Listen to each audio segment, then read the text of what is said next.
الحمد لله رب العالمين، والصلاة والسلام على سيد الأنبياء والمرسلين وعلى آله وصحبه أجمعين، أما بعد، فأعوذ بالله من الشيطان الرجيم بفضل بسم الله الرحمن الرحيم. إن إبراهيم كان أمة قانتا لله جميعا ولم يك من المشركين. وقال أيضا: والفجر وليال عشر. وقال رسول الله محمد المصطفى صلى الله عليه وسلم: ما من أيام العمل الصالح فيهن أحب إلى الله من هذه الأيام العشر. قالوا: يا رسول الله، ولا الجهاد في سبيل الله؟ قال: ولا الجهاد في سبيل الله إلا رجل خرج بنفسه وماله فلم يرجع من ذلك بشيء، أو كما قال عليه الصلاة والتسليم. புகழ் அனைத்தும் அகிலத்தை படைத்து பரிபாலிக்கக்கூடிய ஏக வல்லோனாகிய அல்லாஹ் ஒருவனுக்கே உரித்தாகுக. சாந்தியும் சமாதானமும் ஈருலக தலைவர் சத்திய சன்மார்க்க போதகர் எம்பெருமானார் முஹம்மது முஸ்தபா ஸல்லல்லாஹு அலைஹி வஸல்லம் அன்னவர்கள் மீதும் அன்னாரின் உம்மத்தாகிய நம் அனைவர்களின் மீதும் அல்லாஹ்வினுடைய சாந்தியும் சமாதானமும் என்றென்றும் நிறைவாக உண்டாவதாகுக. அன்பிற்கும் இறை நேசத்திற்கும் உரித்தான அல்லாஹ்வின் நல்லடியார்களே, புனிதமிக்க துல்ஹஜ் மாதத்தின் முதலாவது பத்தில் நாம் எல்லாம் வீற்றிருக்கிறோம். அல்ஹம்துலில்லாஹ். துல்ஹஜ் என்று சொன்னாலே நம்முடைய சிந்தனையில் வருவது பிராணிகளை அறுத்து அல்லாஹ்விற்காக வேண்டி அதனுடைய இறைச்சிகளையும் மாமிசங்களையும் ஏழை எளிய மக்களுக்கு பங்கிட்டு தானும் புசித்து மற்றவர்களுக்கும் சதக்காக்கள் செய்வது நம்முடைய சிந்தனையில் இருக்கும். இதற்குத்தான் அரபியிலே உதுஹியா என்று சொல்லுவார்கள். உதுஹியா என்று சொன்னால் மாமிசத்தை அல்லாஹ்விற்கென்று அறுத்து அதை பலியிட்டு ஏழைகளுக்கு கொடுப்பது. இந்த மாதத்திற்கென்று நிறைய சிறப்புகளை அல்லாஹ் வைத்திருக்கிறான். அதிலும் குறிப்பாக துல்ஹஜ்ஜினுடைய இந்த முதல் பத்திற்கு பல்வேறு சிறப்புகள் இருக்கிறது. அது மாத்திரமல்ல, ஹதீஸில் ஒரு இடத்தில் அல்லாஹ் இப்படி, பெருமானா ஸல்லல்லாஹு அலைஹி வஸல்லம் இப்படி சொல்லுவார்கள்: மா மின் அமலின் அமலு ஸாலிஹ் அஹப்பு இலல்லாஹ் மின் ஹாதிஹில் அய்யாம். இந்த நாளில் செய்யக்கூடிய சிறந்த அமலை போல அல்லாஹ்விற்கு பிடித்தமான எந்த ஒரு அமலும் கிடையாது. அல்லாஹ்விற்கு மிக பிடித்தமானது துல்ஹஜ் மாதத்தின் இந்த முதல் பத்தில் செய்யக்கூடிய அமல்.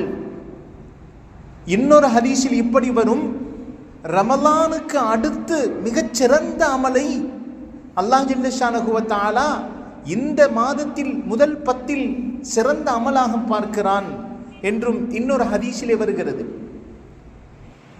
பெருமானா ஸல்லல்லாஹு அலைஹி வஸல்லம் அவர்கள் சொல்லி காட்டுவார்கள், அல்லாஹ்விற்கு ரொம்ப பிடித்தமான அமல் இந்த மாதத்தில் செய்யப்படக்கூடிய அமல்.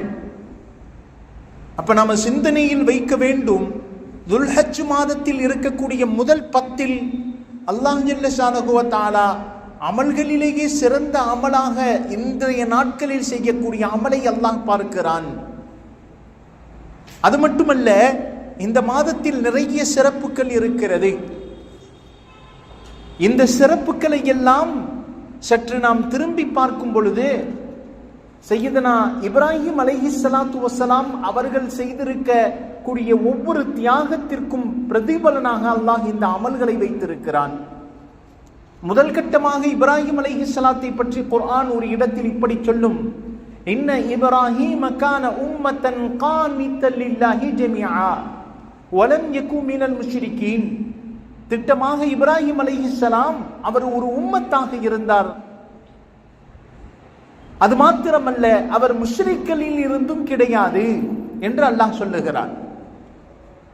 இப்ராஹிம் அலைஹிஸ்ஸலாத்திற்கு நிறைய சிறப்புகள் இருந்தது. பல்வேறு விதமான சோதனைகளை எல்லாம் சோதனை செய்தான். எல்லா சோதனையிலும் இப்ராஹிம் அலைஹிஸ்ஸலாம் பொறுமையோடு வெற்றி கொண்டார்கள். அல்லாஹ்வின் பக்கம் மீண்டு வந்தார்கள். பொதுவாக மனிதர்களுக்கு அல்லாஹ் சோதனை செய்வதுண்டு. இப்திலாஉல் மாலியா, பொருள் சார்ந்த சோதனையை அல்லாஹ் இப்ராஹிம் அலைஹிஸ்ஸலாத்திற்கு செய்தான்.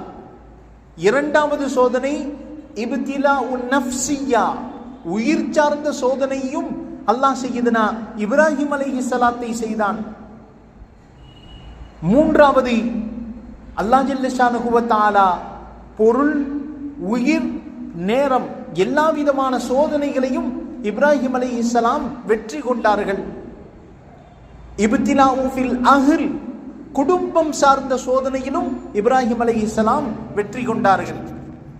தன்னுடைய பிரியத்திற்குரிய மனைவி ஹாஜரா அம்மையார் தனக்கு 3 நாள் தொடர்ந்து கனவு வந்தது என்ற ஒரே காரணத்திற்காக பிரியத்திற்குரிய மனைவி அன்னை ஹாஜரா அம்மையாரை தனது 90 வயதிற்கு பிறகு பிறந்த பாலகனான சையதுனா இஸ்மாயில் நபியை ஒரு வனாந்தர காட்டில் விட்டு வருகிறார்கள்.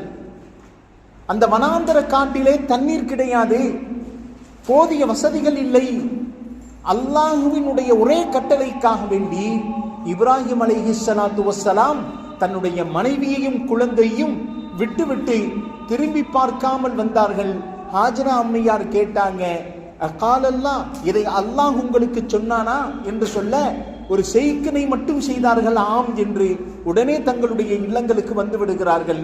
அதற்கு பிறகு சையதுனா ஹாஜரா அம்மையார் குழந்தைக்கு தண்ணீர் தேடி இங்கும் அங்கும் ஓடுகிறார்கள்.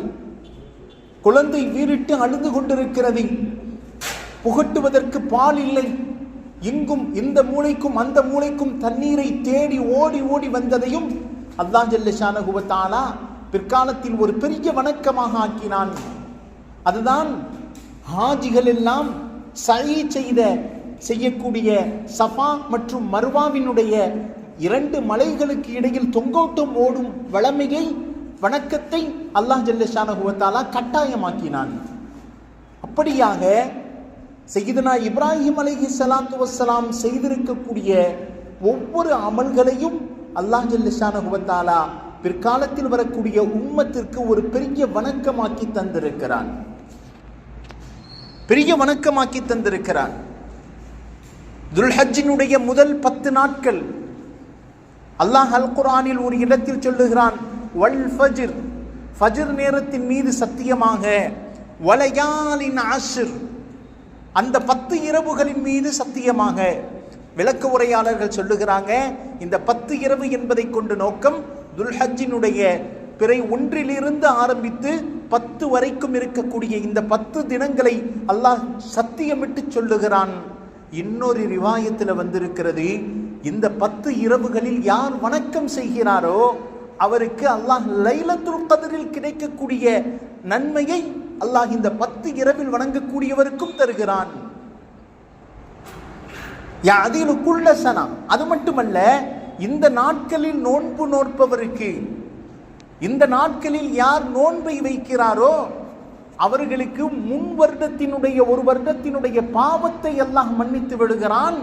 பின்னால் வரக்கூடிய இன்னொரு வருடத்தினுடைய பாவத்தை அல்லாஹ் மன்னித்து விடுகிறான். ஹதீஸிலே வருகிறது.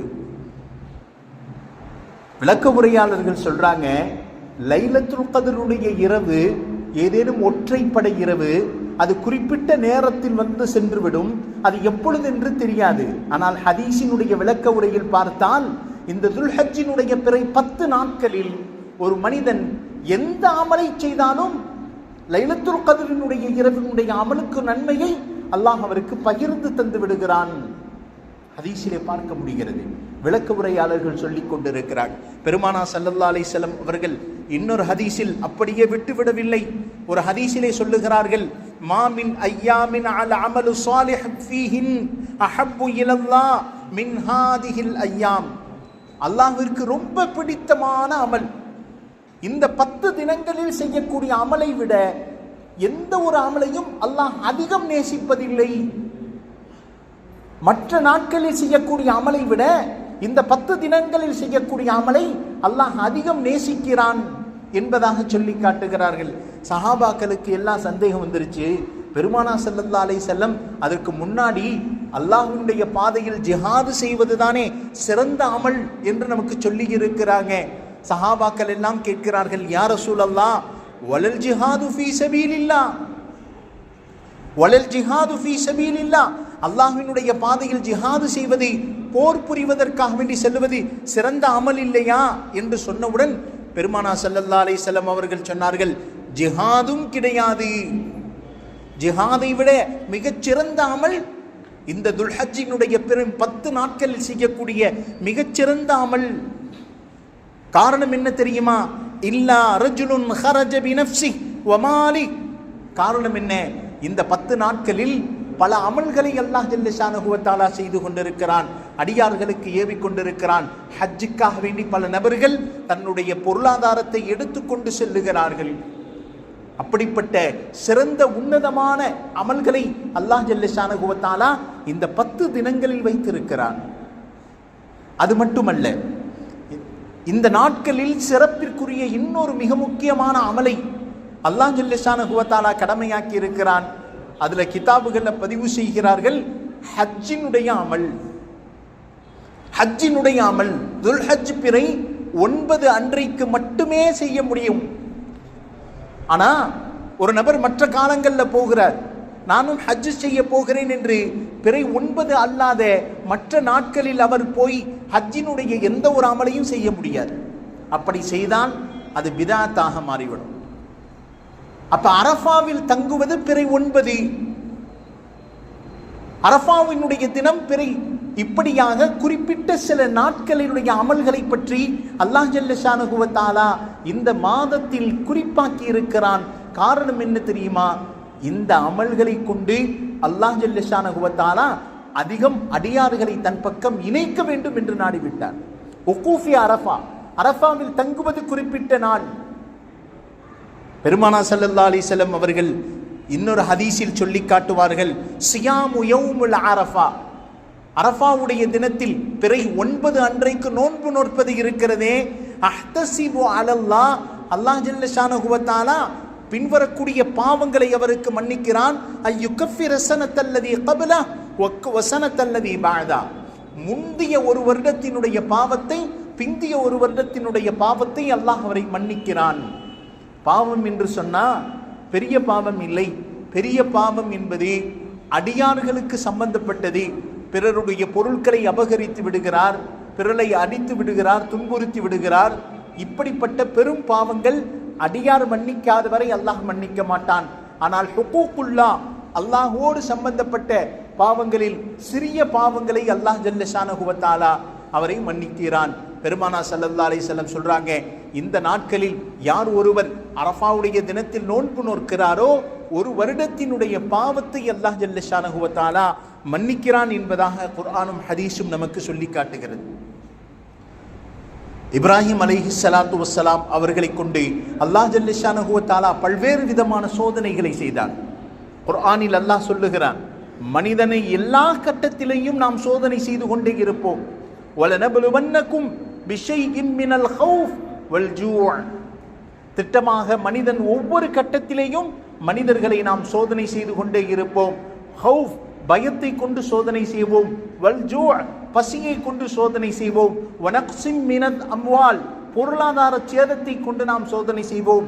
வல் அன்ஃபுஸ், உயிர் சேதத்தை கொண்டு நாம் சோதனை செய்வோம். வத்தமராத், விளைச்சல் சேதத்தை கொண்டு நாம் சோதனை செய்வோம். அல்லாஹ் சொல்லுகிறான், இப்படிப்பட்ட சோதனையில யார் ஒருவர் பொறுமையோடு இருக்கிறாரோ, அல்லாஹ்வின் பக்கம் மீண்டு வருகிறாரோ, வபஷ்ஷிரிஸ் சாபிரீன், அவர்களுக்கு நற்செய்தி உண்டாவதாக என்பதாக அல்லாஹ் சொல்லி காட்டுகிறானே. ஆனால் இந்த எல்லா விதமான சோதனைகளையும் இப்ராஹிம் அலைஹிஸ்ஸலாத்து வஸ்ஸலாம் கடந்து வந்தாங்க. எல்லா சோதனைகளிலிருந்தும் வெற்றி பெற்ற ஒரே காரணத்திற்காக வேண்டி இப்ராஹிம் அலைஹிஸ்ஸலாத்தை பற்றி அல்லாஹ் குர்ஆன்ல சொல்லும் பொழுது சொல்லுவான், அவர் ஒரு தனி நபர் அல்ல, ஒரு சமுதாயம். இன்ன இப்ராஹிம் கான உம்மா, அவர் ஒரு பெரிய சமுதாயம் என்று அல்லாஹ் சொல்லுகிறான். காரணம், சமுதாயத்திலே இருக்க வேண்டிய அத்தனை தனிச்சிறப்புகளும் சையதுனா இப்ராஹிம் அலைஹிஸ்ஸலாத்திடத்தில் அல்லாஹ் வைத்திருந்தார். பல இடங்களில் அல்லாஹ் ஜல்ல ஷானஹு வ தஆலா இப்ராஹிம் நபிக்கு அல்லாஹ் படிப்பினையாக செய்வதுண்டு. ஒரு நேரத்தில் இப்ராஹிம் அலைஹிஸ்ஸலாம் சாப்பிட்டு கொண்டிருப்பாங்க. சாப்பிடும் பொழுது தானாக மட்டும் சாப்பிட மாட்டாங்க, யாரையாவது அழைத்து கொண்டு அவருக்கும் விருந்தளித்து விட்டு சாப்பிடுவது வழமை. இந்த நேரத்தில் சுற்றி முற்றி பார்க்கிறாங்க, யாரும் கிடைக்கல. ஒரு நெருப்பு வணங்கி ஒருவன் இருந்தார். அவரை அழைத்து கொண்டு வேகமாக வந்து தன்னுடைய சாப்பாட்டிற்கு முன் அமர வைத்து நீ சாப்பிடு என்று சொல்லுகிறார்கள். அவன் தன்னுடைய கடவுளின் பெயரை கொண்டு ஆரம்பிக்கிறான். தன் கடவுளின் பெயரை கொண்டு சாப்பிட ஆரம்பிக்கிறான். உடனே இப்ராஹிம் அலைஹிஸ்ஸலாத்திற்கு வந்ததே கோபம். அல்லாஹ் அல்லவா உனக்கு ரிஸ்க் தந்து கொண்டிருக்கிறான், அல்லாஹ்வின் பெயரை அல்லவா நீ சொல்லிவிட்டு நீ சாப்பிட வேண்டும். மீண்டும் அவன் சொல்லிவிடுகிறான், இல்லை இல்லை, எங்களுடைய கடவுளின் பெயரை கொண்டுதான் நான் ஆரம்பிப்பேன். இப்ராஹிம் அலைஹிஸ்ஸலாத்திற்கு கோபம் வந்து விட்டது. அப்படி என்றால் நீ சாப்பிட வேண்டும் என்ற அவசியம் இல்லை, போயிரு என்று அவனை அனுப்பி வைத்து விடுகிறார்கள். அவனும் வேகமாக சென்று விடுகிறான். கொஞ்ச நேரத்தில் அல்லாஹ் ஜல்ல ஷானஹு வ தஆலா இப்ராஹிம் நபிக்கு அலைஹிஸ்ஸலாத்திற்கு அல்லாஹ் சொல்லுகிறான், யா இப்ராஹிம், கொஞ்ச நேரத்திற்கு என் பெயரை சொல்லவில்லை என்ற ஒரே காரணத்திற்காக நீ அவரை, அமர்ந்த நபரை நீ அனுப்பி வைத்து விட்டாய். விரிப்பில் அமர்ந்தவரை நீ சாப்பாடு இல்லாமல் அனுப்பி வைத்து விட்டாய். அந்த 60 வயது நபருடைய அந்த நபருக்கு நான் 60 வருடங்கள் என்னை மறுத்த நிலையிலும் நான் உணவளித்துக் கொண்டிருக்கிறேனே, எனவே நீ அப்படி செய்ய வேண்டாம், சாப்பிடவை என்று அவனுக்கு கட்டளையிட வேகமாக இப்ராஹிம் அலைஹிஸ்ஸலாத்து வஸ்ஸலாம் அவரை தேடி அழைத்து கொண்டு மறுபடியும் வந்து உணவளித்தார்கள். வரலாறு சொல்லும். இப்ராஹிம் அலைஹிஸ்ஸலாத்து வஸ்ஸலாம் அவர்களுடைய நிறைய சோதனைகள், பல கஷ்டமான சூழ்நிலையிலையும் அல்லாஹ்வின் பக்கம் மீண்டு வந்ததை அல்லாஹ் அல் குர்ஆனில் பல்வேறு இடங்களில் பதிவு செய்வார். கஷ்டமான சூழ்நிலை, உயிர் போகக்கூடிய தருணம், நம்ரூத் நெருப்பை வைத்து எரித்துக் கொண்டிருக்கிறான். அந்த நேரத்திலே மக்கள் எல்லாம் நெருப்பின் பக்கம் நெருங்கி வருவதற்கும் தைரியம் இல்லாத சூழ்நிலை. நம்ரூத் யோசிக்கிறான், இப்படி பல வருடங்கள் நெருப்பை எரித்துக் கொண்டிருக்கிறோம், இப்ராஹீமை தூக்கி அந்த நெருப்பில் எரிய வேண்டும்.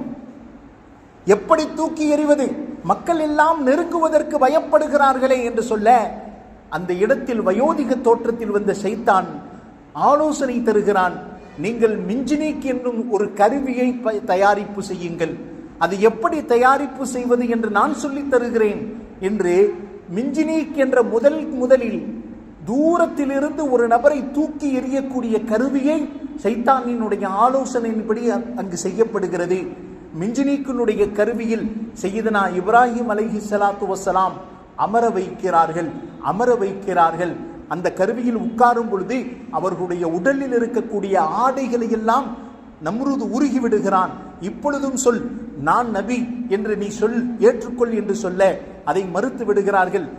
மலக்குமார்கள் வருகிறார்கள், யா இப்ராஹிம், நான் மலைக்கு அதிபதி, நீங்கள் ஒரு வார்த்தை கட்டளையிட்டால் நான் மழை பொழிவித்து இந்த நெருப்பை எல்லாம் அணைத்து விடுகிறேன் என்று சொல்ல, இப்ராஹிம் அலைஹிஸ்ஸலாத்து வஸ்ஸலாம் சொல்றாங்க, நீங்களும் ஒரு படைப்பினம், நானும் ஒரு படைப்பினம், நான் படைப்பினத்திலிருந்து உதவியை எதிர்பார்க்கவில்லை, படைத்த ரப்பினத்திலிருந்து உதவியை எதிர்பார்க்கிறேன், படைத்த ரப்புடைய உதவி எனக்கு வேண்டும் என்று சொல்லிவிடுகிறார்கள்.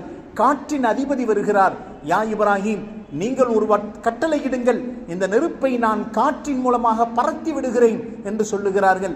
அதே பதிலை சொல்ல, அதே நிலையிலேயே நெருப்பின் மூலமாக அந்த மிஞ்சினிக்குடைய கருவியை கொண்டு தூக்கி எறியப்படுகிறது. தூக்கி எறியப்பட்டவுடன் அல்லாஹ் நெருப்போடு பேசியதை அல் குர்ஆனில் பதிவு செய்கிறார். குல்னா யா நாரு கூனி பர்தன் வ ஸலாமன் அலா இப்ராஹிம், ஓ இப்ராஹீமே, நாம் நெருப்போடு பேசினோம், நெருப்பே நீ இப்ராஹிம் மீது குளிர்ச்சியானதாகவும் சாந்தமானதாகவும் மாறிவிடு என்று நாம் நெருப்புக்கு கட்டளையிட்டோம். நெருப்பு அப்படியே குளிர்ச்சியாகவும் நிம்மதி தரக்கூடியதாகவும் மாறிவிட்டது என்று வரலாறில் பதிவு செய்கிறாங்க. அல்லாஹ் அல் குர்ஆன்ல இன்னொரு இடத்துல இப்படி சொல்லுவதுண்டு, ஹல் ஜஸாஉல் இஹ்சானி இல்லல் இஹ்சான்.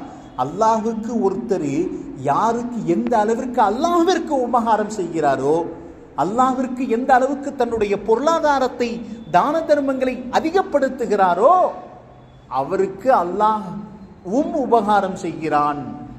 நான் எந்த அளவிற்கு அல்லாஹ்விற்கு உபகாரம் செய்கிறேனோ அதே போன்ற உபகாரத்தை அல்லாஹ் எனக்கு திருப்பி தருகிறான். இப்ராஹிம் அலைஹிஸ்ஸலாத்திற்கு முதல்ல நெருப்பை தூக்கி எறியப்பட்ட பொழுது அவர்களுடைய ஆடையை நம்ரூது உருகினான். ஆனால் முதலில் நாளை மறுமையில சொர்க்கத்தில் எல்லா உலகத்தினுடைய மக்களை எல்லாம் எழுப்பப்படும் பொழுது முதலில் ஆடை சொர்க்கத்தினுடைய ஆடையை அனுபவிக்கப்பட்ட நபராக செய்தனா இப்ராஹிம் அலைஹிஸ்ஸலாத்தை அல்லாஹ் கண்ணியம் செய்வான். ஹதீஸிலே வருகிறது. முதலில் இப்ராஹிம் அலைஹிஸ்ஸலாத்திற்கு சொர்க்கத்தினுடைய ஆடையை கொடுத்து அல்லாஹ் சிறப்பிப்பான். காரணம் என்ன? உலகத்தில் வாழும் காலத்தில் அல்லாஹ்விற்கு அவர் உபகாரம் செய்தார். ஆனால் நாளை மறுமையில் அல்லாஹ் முழு சமுதாயத்திற்கு மத்தியில் அவரை உபகாரம் செய்கிறான். நாம் யோசித்து பார்க்க வேண்டும். நான் எந்த அளவிற்கு அல்லாஹ்வுக்கு உபகாரம் தியாகத்தை செய்கிறேனோ, பல கஷ்டங்கள் இருக்கும்.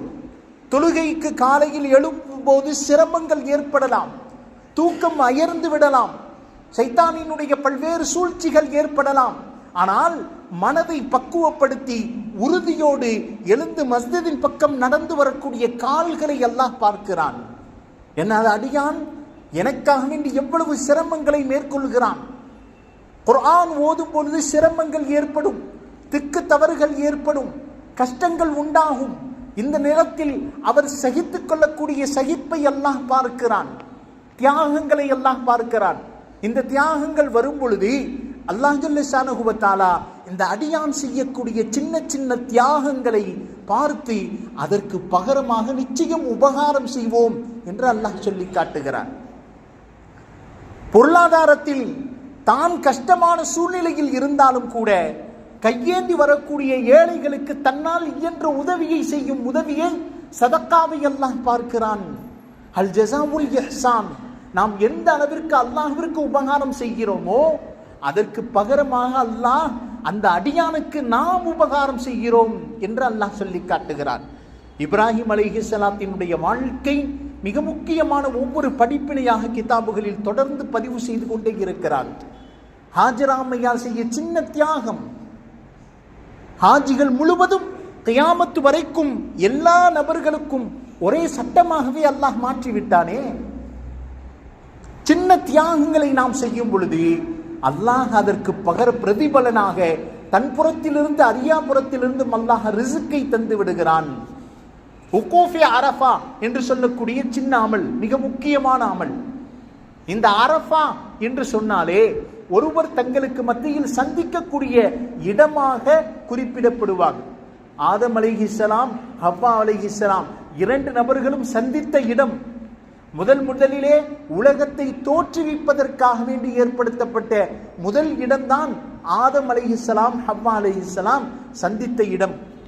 அந்த இடத்தை சந்தித்த ஒரே காரணத்திற்காக, அல்லாஹ்வினுடைய நோக்கத்தையோடு சந்தித்த ஒரே காரணத்திற்காக முழு உலகத்திலிருந்து வரக்கூடிய ஹாஜிகள் அங்கு ஒரு நிமிடமாவது அன்றைய நாளுடைய மிக முக்கியமான அமலாக அந்த உகூஃபி அரஃபாவுடைய மைதானத்தில் தங்கியிருக்க வேண்டும்.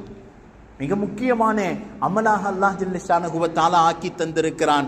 அதன் அடிப்படையில் நாம் இந்த துல்ஹஜ்ஜினுடைய முதல் 10 நாட்களில் அமர்ந்திருக்கிறோம். 10 நாட்களில் நிறைய சிறப்புகள் குர்ஆனும் ஹதீஸும் நமக்கு பட்டியலிட்டு காட்டுகிறது. அதன் அடிப்படையில் முதலாவது நாம் அதிகப்படுத்திக் கொள்ளக்கூடிய மிக முக்கியமான அமலாக சொல்லி காட்டுகிறார்கள் திக்ர். இந்த முதல் 10 நாட்கள்ல அதிகமாக தங்களுடைய அமல்களில் திக்ரை நாம் அதிகம் ஏற்படுத்திக் கொள்ளுவது.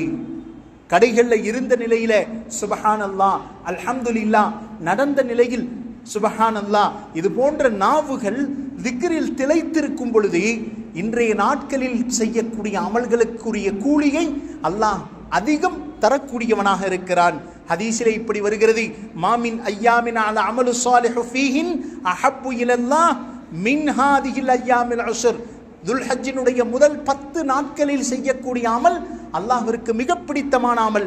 எனவே இந்த நாட்களிலே அதிகம் அதிகம் அல்லாஹ்வை திக்ர் செய்யக்கூடியவர்களாக இருப்பது. இரண்டாவது மிக முக்கியமான அமல் அஸ்ஸௌம், நோன்பு. இந்த முதல் 10 நாட்களில் நோன்பு வைப்பது என்பதை விட என்றாலும் கூட பிறை 9 சரியாக வியாழக்கிழமை இரவு விடிந்தால் வெள்ளிக்கிழமை நோன்போடு இருப்பது, இது மிக முக்கியமான அமலாக குர்ஆனும் ஹதீஸும் நமக்கு சொல்லி காட்டுகிறது. ஐயுகஃபிர ஸனத்தல்லதி கப்லா, யார் ஒருவர் அந்த துல்ஹஜ்ஜினுடைய பிறை 9 அன்றைக்கு நோன்பு வைக்கிறாரோ அவருக்கு முந்திய ஒரு வருடத்தினுடைய பாவத்தை அல்லாஹ் மன்னிக்கிறான், பிந்திய ஒரு வருடத்தினுடைய பாவத்தை அல்லாஹ் ஜல்ல ஷானஹு வ தஆலா மன்னிக்கிறான். எனவே இந்த துல்ஹஜ்ஜினுடைய முதல் 10 செய்யக்கூடிய இரண்டாவது மிக முக்கியமான அமல் அஸ்ஸௌம். மூன்றாவது அமலை சொல்லி காட்டுகிறார்கள் அஸ்ஸதகா. அதிகம் அதிகம் இந்த நாட்களில் ஏழைகளுக்கு அதிகம் சதகாக்களை கொடுக்கக்கூடிய நிலை ஏற்படுத்திக் கொள்வது. சதகாக்கள் என்பது சாதாரணமான விஷயம் இல்லை. ஒரு மனிதனுக்கு கிடைக்கக்கூடிய எல்லா விதமான நலவுகளையும் அல்லாஹ் அவருக்கு சதகாவைகளை கொண்டுதான் தருகிறான். ஒரு மனிதனுக்கு வரக்கூடிய எல்லா முசீபத்துக்களையும் கஷ்டங்களையும் அல்லாஹ் சதகாவை கொண்டு அல்லாஹ் நீக்குகிறான். அஸ்ஸதகத்து ரத்துல் பலா, உங்களுக்கு வரக்கூடிய சோதனைகளா நீங்கள் சதகாக்களை செய்து பாருங்கள், அல்லாஹ் அந்த சோதனை இருக்கும் இடம் தெரியாமல் அகற்றி விடுகிறார். எத்தனை நபர்கள் சதகாக்களை கொண்டு அல்லாஹ்விடத்தில் மிகப்பெரிய பொருத்தத்தை பெற்றிருக்கிறார். மூசா அலைஹிஸ்ஸலாத்து வஸ்ஸலாம் அவர்கிட்ட அல்லாஹ் வஹீயை அறிவிக்கிறார், இன்ன ஆள் இன்ன இடத்துல குறிப்பிட்ட நேரத்தில் வஃபாத் ஆயிடுவார். மூசா அலைஹிஸ்ஸலாம் வேகமாக அவங்க மனைவிட்ட போய் சொல்றாங்க, உங்க மனைவி உங்க கணவர் வியாபாரத்திற்காக வேண்டி சென்றிருக்கிறார், செல்லக்கூடியவருக்கு அல்லாஹ் அங்கேயே அவருடைய ஆயுளை முடித்து விட்டான், திரும்பி அவர் வரமாட்டார் என்று சொல்றாங்க. மனைவிக்கு அழுகிறாங்க. மூசா, ஒரு நபி இப்படி சொல்லி இருக்கிறார், உங்களுடைய கணவனுக்கு ஆயுள் முடிந்து விட்டது, அதே நிலையிலேயே இறந்து விடுவார், திரும்பி வரமாட்டார் என்று சொல்லும் பொழுது இந்த பெண்மணி அழுகிறாள், தொழுகிறாள், அல்லாஹ்விடத்தில் கையேந்தி கொண்டே இருந்தால் ஏழை எளிய மக்களுக்கு சதக்காவை கொடுக்கிறாள். சிறிது காலத்திலே சென்ற நபர் மீண்டும் திரும்பி வருகிறார். உடனே மூசா அலைஹிஸ்ஸலாத்திடத்தில் அந்த பெண்மணி கேட்கிறாள், எனது கணவன் திரும்பி வந்து விட்டாரே. மூசா அலைஹிஸ்ஸலாத்திற்கு ஆச்சரியம். அல்லாஹ்விடத்தில் கேட்கிறார்கள், யா அல்லாஹ், நீ அவரை திரும்பி வரமாட்டான் என்று சொல்லி இருந்தாய், ஆனால் இப்பொழுது அவர் திரும்பி இருக்கிறாரே. அல்லாஹ் சொல்லுகிறான், அந்த பெண்மணியினுடைய சதகாவின் மூலமாக அல்லாஹ் அவருடைய ஆயுளை அதிகப்படுத்தி இருக்கிறார். வரலாற்றில் பார்க்கிறோம். அஸ்ஸதகத்து ரத்துல் பலா, நாம் அதிகமாக தான தர்மங்கள் சதகாக்களில் ஈடுபடும் பொழுது அல்லாஹ் ஜல்ல ஷானஹு வ தஆலா ஆயுளை அதிகப்படுத்துகிறான், அவருக்கு வரக்கூடிய பொருளாதாரத்தில் மென்மேலும் பரக்கத்தை ஏற்படுத்துகிறான், கஷ்டங்களை அல்லாஹ் இல்லாமலாக்குகிறான். வரக்கூடிய வாழ்க்கையில் எந்த ஒரு பிரச்சனைகளா எந்த ஒரு வேலையா செய்வதற்கு முன்னால் சிறிதேனும் நாம் சதக்காக்களை செய்துவிட்டு அந்த வேலையை ஆரம்பிக்கும் பொழுது அதன் மூலமாக வரக்கூடிய மன உளைச்சல்களை அல்லாஹ் நீக்கி விடுகிறார். யோசித்து பார்க்கிறோம். அடுத்து இந்த நாட்களில் செய்யக்கூடிய மிக முக்கியமான அமலாக கிதாபுகளில் பதிவு செய்கிறாங்க அல் ஹஜ் வல் உம்ரா. அல்லாஹ் ஜல்ல ஷானஹு வ தஆலா குறிப்பிட்ட இந்த 4 விதமான அமல்களையும் அதிகம் அதிகம் இந்த 10 நாட்களில் கடைபிடித்து அல்லாஹ்விற்கு மிக பிடித்தமான அடியார்களில் நம் அனைவர்களையும் அல்லாஹ் ஜல்ல ஷானஹு வ தஆலா ஆக்கி அருள் புரிவானாக. வ ஆகிரு தஅவானா அனில் ஹம்துலில்லாஹி